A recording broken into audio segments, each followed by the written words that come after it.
Welcome back to the deep dive. This week, we're taking a closer look at the life and really the remarkable journey of a Canadian who became such a symbol of aspiration. Yeah, for millions, Hmm. both, way out in space and right here at home. We're talking about Marc Garneau, of course. We're exploring his legacy, especially following the sad news of his passing this week. In June 2025, he was 76. That's right. And the news, well, it's prompted just this huge wave of tributes, hasn't it, from all over Canada and internationally, too. It really shows the depth of his impact. It really does.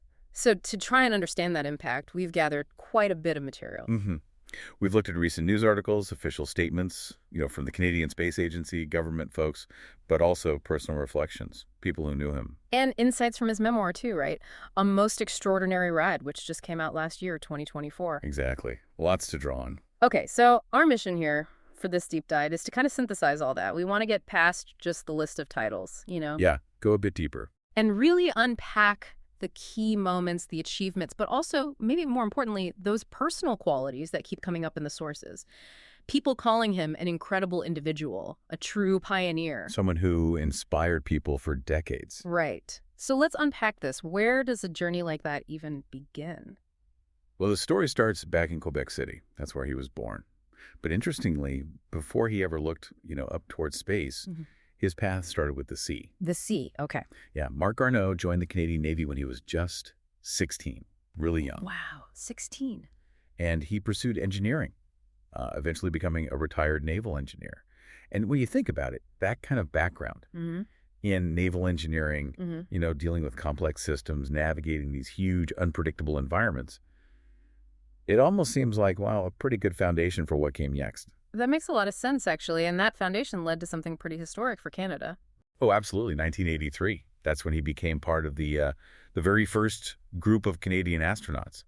They were selected under the National Research Council back then. And that was the moment Canada really stepped onto the world stage for human space exploration, wasn't it? With Garneau right there at the front. Precisely. Yeah. And the sort of culmination of that initial step was his first mission, a moment I think just etched in Canadian memory. The first Canadian in space. The first Canadian in space. Aboard the Space Shuttle Challenger, that launch was October 5, 1984. And his role on that flight, he was a payload specialist. That's right, not the pilot or commander, but his job was crucial. He was running a whole suite of Canadian experiments. Okay. Things related to space science, technology, materials science, space physics. It was vital scientific work on really a frontier mission for Canada. That first flight alone was, well, monumental, but what's also fascinating is that wasn't his only trip up there. No, not at all. He went back twice more, Right. both times on the shuttle Endeavour. Once in November 96, and then again in December 2000. 3 shuttle missions. That's a significant achievement in itself. It speaks volumes about, skill, resilience, dedication. It really does. And his time as an astronaut, it left just an indelible mark. Beyond just flying, he also served as president of the Canadian Space Agency, the CSA. Ah, okay. Leading the agency itself. Exactly. Mhm. And the CSA's tribute, it described his whole space career, including that leadership role, as a time of extraordinary public service, visionary leadership, and enduring contributions to Canada and the world. Visionary leadership. That's a powerful phrase. He wasn't just participating. He was helping shape Canada's path forward in space. hmm And you saw that respect mirrored within the astronaut community, too. Some really moving personal tributes. Like Chris Hadfield's. Yeah, exactly. Hadfields, who, inspired a whole other generation himself, called Garneau his role model, mentor, longtime friend, and a brave and exemplary Canadian for us all. Wow. You can just imagine Hadfield, maybe as a younger potential astronaut, seeing Garneau go up. What an inspiration that must have been. It made the dream tangible, didn't it, for so many future Canadian astronauts? And his influence, it wasn't just within Canada. Right. You mentioned international reach. Yeah, the U.S. Embassy here in Ottawa, they specifically highlighted his role not just as a pioneer in space, but also in strengthening the bonds between the U.S. and Canada in space exploration. So a diplomat in orbit, almost? In a way, yeah. Yeah. It speaks to that collaborative spirit of space. And we also saw that lovely tribute from former U.S. astronaut Mark Polanski. He just called him an outstanding human being and a friend.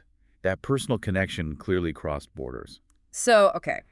He reaches the pinnacle of space exploration, leads the CSA, and then makes this what seems like a huge pivot From orbit to Parliament Hill. He did.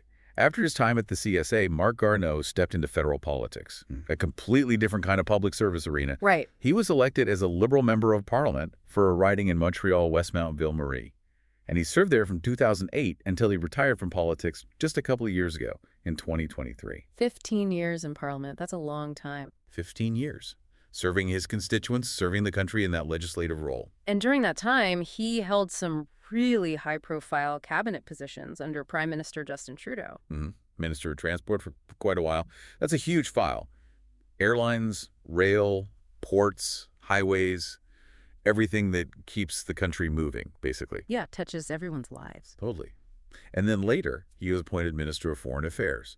So representing Canada on the world stage during some pretty complex times globally. Those are really demanding roles. They require deep policy understanding, diplomatic skills. Absolutely. And he'd actually aimed for the top job earlier on, too. Oh, the leadership bid. Yeah, he ran for the Liberal leadership back in 2013.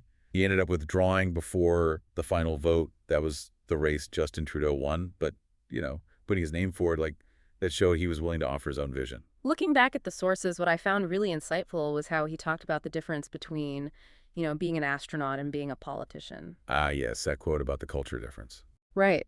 He expressed this wish, didn't he, that the astronaut culture of honesty, openness, making no excuses, and admitting promptly to error prevailed in politics. Yeah, that's a powerful comparison. It suggests he saw politics not just as policy, but as a cultural environment. Yeah. Maybe a frustration with what he perceived as, less directness. Less accountability compared to spaceflight. Where mistakes have immediate, potentially catastrophic consequences. You have to own them. Exactly. Precision, admitting errors, they're not just virtues, they're survival necessities up there.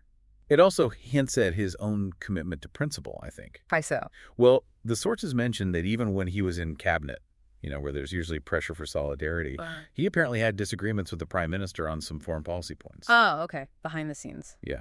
Asserting his perspective, even if quietly.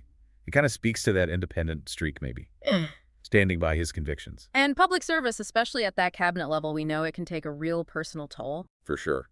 And his memoir, A Most Extraordinary Ride, it's pretty candid about that. Yeah, he wrote about being dropped from cabinet in 2021. Described it as feeling like a punch in the gut. Despite his years of service. That's quite raw, quite honest. It is.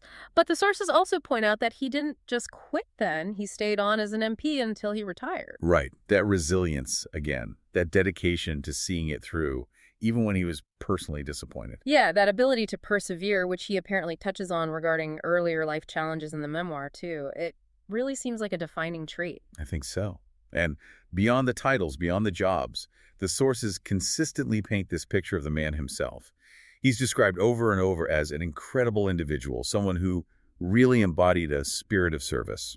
And his background seems key to understanding that individual. He talked about being a product of both French and English Canada. Yeah, his dad was a Quebecer, his mom a maritimer from Nova Scotia. Right, and he felt that mix shaped him. He did. He sort of attributed things like passion, maybe intensity, arguing his points that felt like his Quebec side.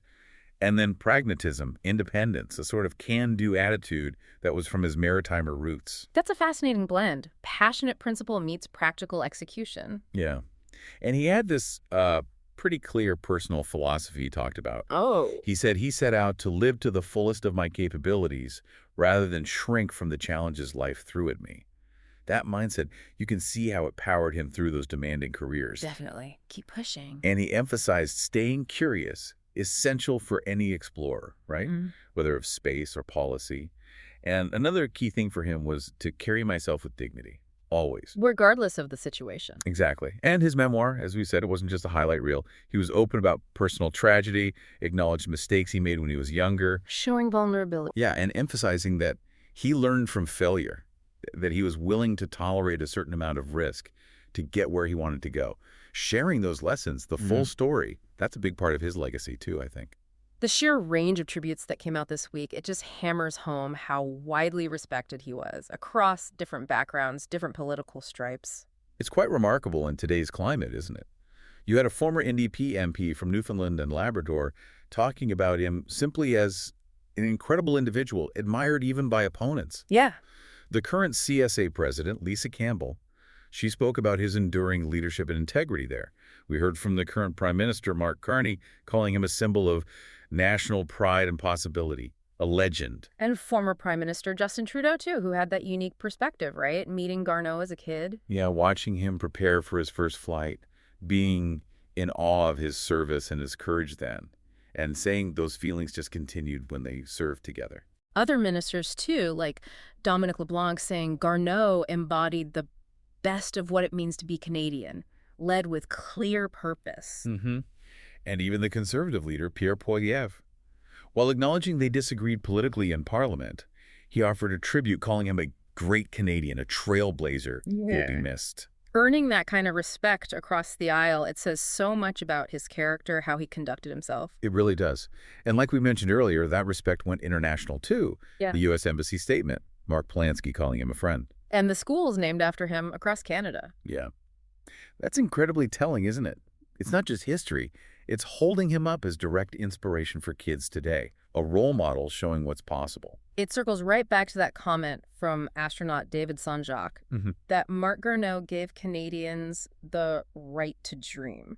It wasn't just about being first, it was about opening up possibilities, making the impossible seem reachable. He really did become that symbol of national pride and possibility. So when we look back at all the sources, we see this life lived in, well, very distinct chapters, but somehow all connected. Yeah, from the Navy's discipline to the absolute frontier of space, then into the often rough and tumble world of national politics. But always marked by that commitment to public service, by significant achievement, by leadership. Definitely.